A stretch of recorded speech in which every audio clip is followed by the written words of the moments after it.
ममता बनर्जी अभी से alert mode में आ गई हैं। 2014 से बीजेपी दिल्ली जीतने में जुटी हुई थी। मिशन अब जाकर कामयाब हुआ है और अब उसके निशाने पर पश्चिम बंगाल ही है। ममता बनर्जी ने बीजेपी के मिशन बंगाल के खिलाफ बंदोबस्त शुरू कर दिया है। नमस्कार, आप देख रहे हैं 7 टीवी भारत। मैं हूं आपके साथ सुशील गिरी। 7 टीवी भारत के खास प्रोग्राम ओपिनियन भारत में आपका स्वागत है। इस वीडियो में हम बात कर रहे हैं ममता बनर्जी की। ममता बनर्जी की तरफ से मृत्यु कुंभ बताया जाना महाकुंभ को लालू यादव के फालतू बताने जैसा ही है, लेकिन उससे थोड़ा आगे की बात है। ये भी समझ सकते हैं कि ममता बनर्जी ने महाकुंभ पर भी बिल्कुल वैसा ही स्टैंड लिया है जैसा अयोध्या में राम मंदिर उद्घाटन समारोह को लेकर था। जनवरी 2024 में अयोध्या में राम मंदिर उद्घाटन समारोह के बहिष्कार की पहल पश्चिम बंगाल की मुख्यमंत्री ममता बनर्जी की तरफ से ही हुई थी, जिसके बाद कांग्रेस और विपक्षी गठबंधन इंडिया के सहयोगी दलों ने बारी बारी अपना रुख साफ किया था। यूं तो ममता बनर्जी ने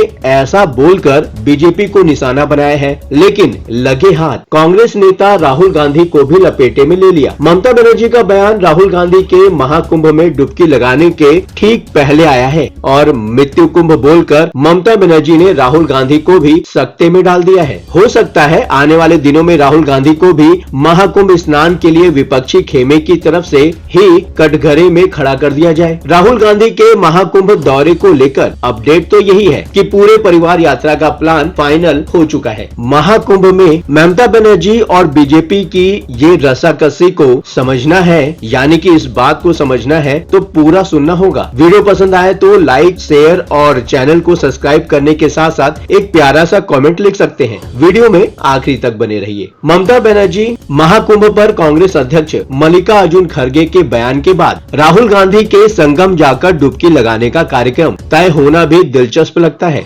महू की रैली में मल्लिकार्जुन खड़गे ने कहा था, गंगा में डुबकी लगाने से गरीबी दूर होती है क्या? आपको पेट में खाना मिलता है क्या? देखा जाए तो ममता बनर्जी पहले से ही सचेत हो गई हैं। तृणमूल कांग्रेस नेता को पता है कि अरविंद केजरीवाल के बाद अब उनकी ही बारी है। नीतीश तो पहले से ही सरेंडर कर चुके हैं और बिहार चुनाव के बाद नीतीश कुमार के साथ क्या सलूक किया जाएगा ये तो उनको भी नहीं पता होगा। बिहार में इसी साल और पश्चिम बंगाल में अगले साल विधानसभा चुनाव होने हैं। महाकुंभ के माध्यम से बीजेपी पर ममता निशाना लगा रही है। महाकुंभ में मची भगदड़ से हुई मौतों पर अखिलेश यादव ने संसद में सवाल उठाया था और ममता बनर्जी ने वही सवाल अपने तरीके से पश्चिम बंगाल विधानसभा में उठाया है। ममता बनर्जी का सवाल है, महाकुंभ अब मृत्यु कुंभ में बदल चुका है। वीआईपी लोगों को खास सुविधाएं दी जा रही हैं। भगदड़ की घटना के बाद कितने आयोग महाकुंभ भेजे गए? उत्तर प्रदेश के मुख्यमंत्री योगी आदित्यनाथ के बहाने बीजेपी को घेरते हुए ममता बनर्जी कहती हैं, बिना पोस्टमार्टम के ही शवों को पश्चिम बंगाल भेज दिया गया। वो कहने लगे कि लोगों की मौत दिल का दौरा पड़ने से हुई और फिर मुआवजा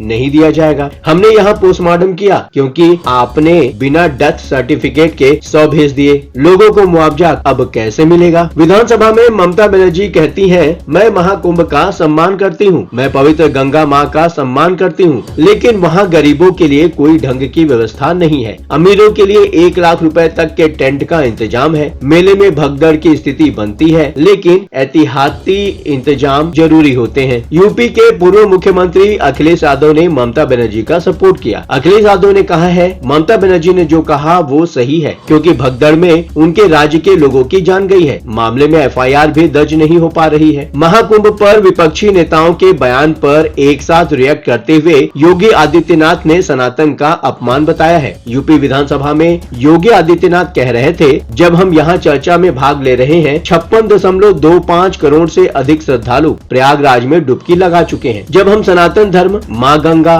भारत या महाकुंभ के खिलाफ कोई बेबुनियाद आरोप लगाते हैं या फर्जी वीडियो बनाते हैं, तो ये इन 56 करोड़ लोगों की आस्था के साथ खिलवाड़ करने जैसा है। पश्चिम बंगाल विधानसभा में विपक्ष के नेता शुभेंदु अधिकारी के साथ साथ 3 बीजेपी विधायक को स्पीकर ने 30 दिनों के लिए या फिर कहें कि विधानसभा के बचे हुए सत्र के लिए सदन की कार्रवाई से ही निलंबित कर दिया है। स्पीकर की कार्रवाई के बाद बीजेपी विधायक कह रहे हैं, हमें गर्व है कि हम हिंदू हैं। हिंदुओं के लिए बोलने के कारण हमें सस्पेंड कर दिया गया है। ये मुसलमानों की सरकार है, अंसारुल बंगला की सरकार है, कश्मीरी आतंकियों की सरकार है, मुस्लिम तुष्टीकरण और हिंदू विरोधी सरकार है। पश्चिम बंगाल विधानसभा के स्पीकर विमान बंदोपाध्याय ने इस बीच में ये भी कंफर्म किया है कि शुभेंदु अधिकारी के खिलाफ विशेषाधिकार हनन प्रस्ताव भी लाया गया है। बताते हैं कि शुभेंदु अधिकारी के खिलाफ भड़काऊ भाषण देने का आरोप लगा है और उसी के चलते विशेषाधिकार प्रस्ताव भी लाया गया है। स्पीकर का कहना है ये सदन की अवमानना का मामला है और प्रस्ताव स्वीकार कर आगे की कार्रवाई के लिए विशेषाधिकार समिति को भेज दिया गया। अब ममता बनर्जी इस पर कहती हैं, मैं प्रधानमंत्री मोदी से शिकायत करूंगी कि बीजेपी विधायक मुझ पर बांग्लादेशी कट्टरपंथियों से मिली भगत का